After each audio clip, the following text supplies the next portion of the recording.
Donc, une fois que je suis arrivé à une mise en page intéressante, donc moi je trouve ça très bien dans le cas de ça. Donc, ça réagit bien dans pas mal toutes les circonstances, sur un écran portrait, sur un écran en paysage. Donc, que je sois sur un téléphone, sur un iPad ou sur un desktop, en paysage, en portrait, c'est quelque chose qui réagit bien. Donc, ça me satisfait, c'est propre. Euh, à ce moment-là, pour faire ma deuxième page HTML, donc à partir de mon logiciel comme bracket ici, ce que je vais devoir faire, ben, c'est tout simple. Au fond, je ne vais pas recommencer à partir de zéro. Je vais juste faire un fichier enregistré sous. Comme ça garde pas mal la même structure, je vais l'enregistrer avant. Pour ça, je vais faire fichier enregistré sous. Ça garde pas mal la même structure pour ma deuxième page, donc qui s'appelle bio.html. Je vais juste faire enregistrer sous. Là, faites bien attention ici, quand tu enregistres ta deuxième page, pour que le lien soit bien, ça doit être conformément à ce que tu as fait dans ton arborescence. Donc, ma page bio est enregistrée ici. Et puis là, je vais changer les différents items. Bon, premièrement, je vais changer le titre, donc Bukowski, virgule, biographie. OK, je vais changer la balise title parce que c'est ce qui va être en haut du navigateur. Si mes mots-clés ont à changer, je vais les changer. Ça va toujours se baser sur la même style sheet. C'est ce qui est important. C'est ce qui fait que c'est important d'utiliser une feuille de style externe. C'est que si je décide de changer des choses, ça va cascader dans tout le site. Et le menu reste le même aussi. Maintenant, le header va peut-être changer. Alors, je vais aller voir dans le texte que j'ai d'imposer ici. Donc, j'ai biographie comme H1. Donc, à la place de Charles Bukowski, je vais écrire biographie ici. Ensuite, mon image aussi changeait. Donc, je vais juste changer comme ça les différentes choses là, qui sont à l'intérieur de mon, de mes balises. Donc, je peux bénéficier des indices de code de braquettes en faisant tout simplement ça. Et au fur et à mesure, là, ce que ça fait, c'est que ça change, bien sûr, dans ma deuxième page, qui est ma page bio. Les choses se bâtissent au fur et à mesure. Puis ce que je remarque, c'est que déjà, je peux naviguer entre accueil et bio comme ceci. Et là, ce qui me reste à faire, c'est de changer le texte ici. J'ai un sous-titre, tiens, ici. Donc, enfance et formation. On va aller voir qu'est-ce qu'on va faire avec ce sous-titre-là. Donc, avec un sous-titre, je vais le retrouver encore dans l'entête. Ce que je vais faire, moi, c'est que le sous-titre, je vais le mettre en H2. Donc, mon H2, ce serait ma deuxième échelle de titre ici. Des H1, généralement, la règle, c'est qu'on veut avoir un H1 par page, mais des H2, on peut en avoir plusieurs. Donc, c'est mon en-tête 2 ici. Et il va falloir la mettre en forme, cette balise H2-là, mais ça vient un petit peu plus petit que la H1. Puis au niveau du navigateur, ça donne aussi l'indice que voici ce dont on parle dans cette page-là spécifiquement. J'ai mis mon H2, je vais aller dans ma CSS, et là où je définis mon H1, donc je l'avais défini ici, header H1 ici, je vais le copier dans mon CSS, je vais le coller et je vais dire header H2. Puis là, peut-être que je pourrais aller valider un certain nombre de choses. Peut-être que je pourrais enlever le margin bottom qui est entre mon H1 et mon H2. Peut-être que je pourrais mettre le texte un petit peu plus petit.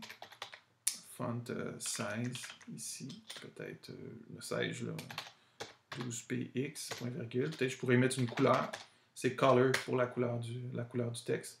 Peut-être un petit peu plus gris, juste pour aller voir les différentes échelles de gris à l'intérieur de mon navigateur ici.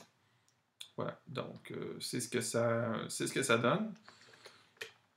Puis par défaut, on a vu qu'il était assez distancé. Par défaut, il y a des marges entre les différents H. Donc, c'est ça le problème ici. Mon H1, je vais lui donner une valeur ici. Tiens, je vais aller à mon font size. Puis ce qui est le fun avec les feuilles de style en cascade, c'est que je peux continuer à éditer comme ça et ça va se refléter sur tout mon site. Donc, il y a une valeur, donc mon margin ici, dans mon H1, je pourrais aller travailler sur mon margin bottom. Et dans le fond, je voudrais qu'il soit collé, mon titre et mon sous-titre. Donc, je vais lui rajouter un margin bottom à 0. Et lui, mon H2, je vais lui rajouter un margin top à 0. Px. Donc, ce que ça va venir faire, justement, c'est que ça va venir forcer mon titre et mon sous-titre à se coller parce que les valeurs de sous-titre, les valeurs H1, H2, ils ont des marges par défaut. Fait qu'on peut venir les travailler un petit peu, ces marges-là, soit avec margin bottom ou margin top. Sinon, par défaut, on va travailler avec des espacements qui ne sont pas toujours adéquats et harmonieux. Tiens, je vais y rajouter juste un petit peu de margin bottom parce que c'était un peu trop collé, cette histoire-là. Ça va bien pour moi comme ça ici. Et ensuite, il me restait à copier-coller le texte ici dans les différents paragraphes. Alors ça, pour ça, je dois y aller un petit peu paragraphe par paragraphe ici. Donc, j'ouvre un paragraphe, je ferme un paragraphe et entre les deux, je m'en viens coller mon texte. J'utilise bloc-notes ici, mais au fond, je pourrais fermer mon bloc-notes pour vous montrer qu'on peut très bien aussi travailler juste à l'intérieur de brackets. Ça va très très bien aussi pour faire du copier-coller, puisque mon document texte était dans mon dossier source. Donc, je peux prendre mon premier paragraphe, commande C, et là, je m'en vais dans mon HTML et je le commande V ici. Ensuite, je retourne. J'ai combien de paragraphes? J'ai plusieurs paragraphes, donc je fais un autre paragraphe et je copie-colle mon deuxième paragraphe à partir de mon texte. Blablabla. Bla, bla, bla, bla. Et ainsi de suite. Là, c'est comme ça qu'on bâtit la deuxième page ici. Donc, je ne le ferai pas au complet. Vous avez compris un petit peu l'idée pour faire une deuxième page, de personnaliser comme ça, puis de coller le texte au fur et à mesure. On peut aussi, ce que j'ai fait aussi à partir de là, c'est que finalement les sous-titres, comme il y a plusieurs sous-titres, j'ai mis des échelles de H3. Donc toujours la même affaire pour les H3. On s'en va ici et on se crée une règle H3. Spécifiquement ici, j'ai mis la règle dans article. Donc j'ai fait un composé avec mes H3 pour retrouver tous les articles qu'il y aurait dans mon H3 et leur donner une certaine stylisation. Bon, ça donne ça.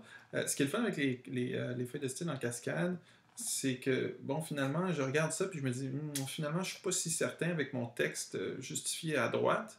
Bien, je peux toujours revenir dans bracket ici, dans ma CSS.